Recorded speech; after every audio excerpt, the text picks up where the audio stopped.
I bought this book at a flea market and I just read it and felt inspired to read it to you. You are special. The Wenmicks were small wooden people. All the wooden people were carved by a woodworker named Eli. His workshop sat on a hill overlooking their village. Each Wenmick was different. Some had big noses, others had large eyes. Some were tall, others were short. Some wore hats, others wore coats. But all were made by the same carver, and all lived in the same village.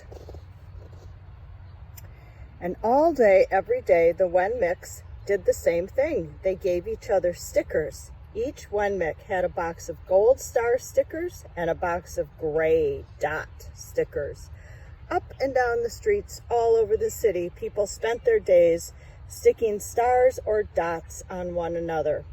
The pretty ones, those with smooth wood and fine paint, always got stars. But if the wood was rough or the paint chipped, the Wenmicks gave dots. The talented ones got stars too.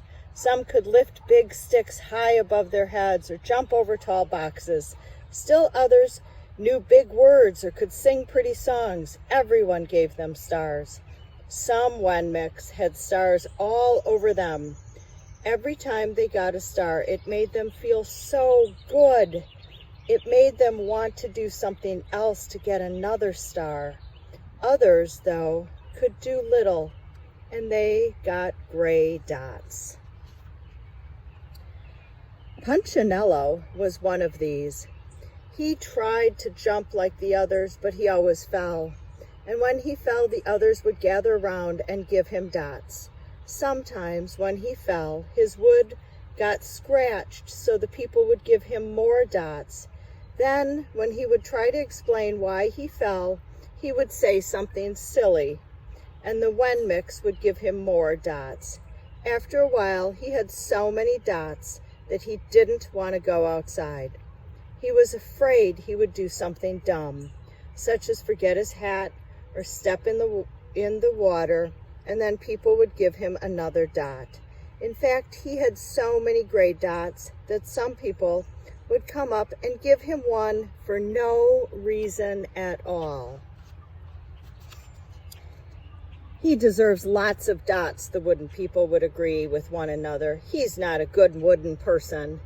After a while, Punchinello believed them. I'm not a good Wenmick, he would say. The few times he went outside, he hung around other Wenmicks who had a lot of dots. He felt better then. One day, he met a Wenmick who was unlike any he'd ever met. She had no dots or stars. She was just wooden. Her name was Lucia. It wasn't that people didn't try to give her stickers. It's just that the stickers didn't stick.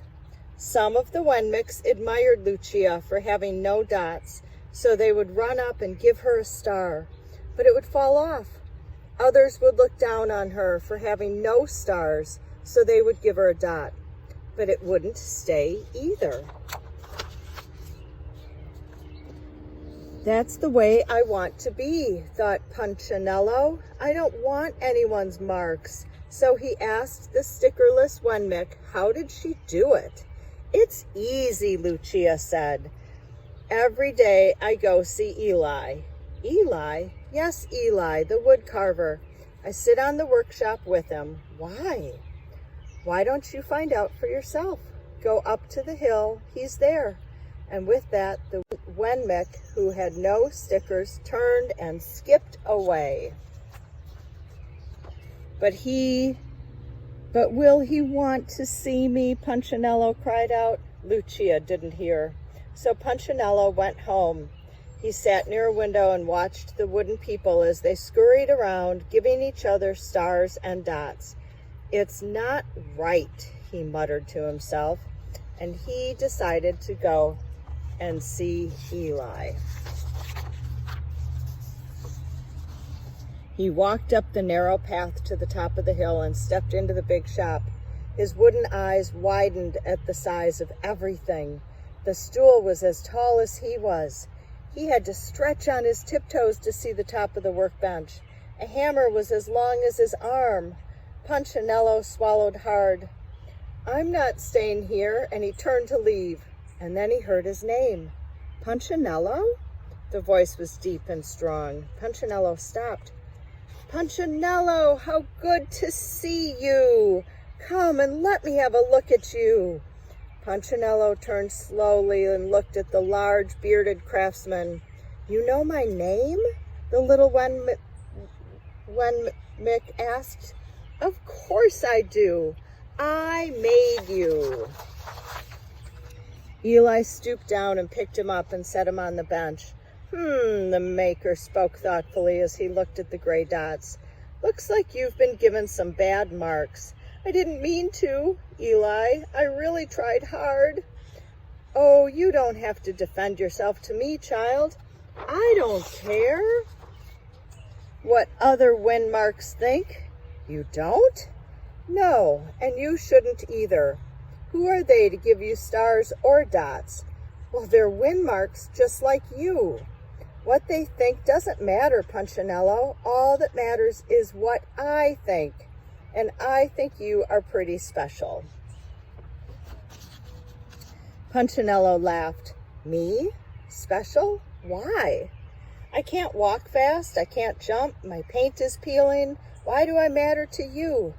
Eli looked at Punchinello, put his hands on those small wooden shoulders, and spoke very slowly. "Because you're mine. That's why you matter to me." Punchinello had never had anyone look at him like this, much less his maker. He didn't know what to say. "Every day I've been hoping that you would come," Eli explained. "I came because I met someone who had no marks," said Punchinello. "I know. She told me about you." "Why don't the stickers stay on her?" The maker spoke softly. "Because she has decided that what I think is more important than what they think. The stickers only stick if you let them." "What?" "The stickers only stick if they matter to you. The more you trust my love, the less you care about their stickers." "I'm not sure I understand." Eli smiled. "You will, but it will take time. You've got a lot of marks, and now just come to see me every day and let me remind you how much I care." Eli lifted Punchinello off the bench and set him on the ground. "Remember," Eli said as the Wenmark walked out the door, "you are special because I made you, and I don't make mistakes." Punchinello didn't stop, but in his heart he thought, "I think he really means it." And when he did, a dot fell to the ground. And that's what I have to share today.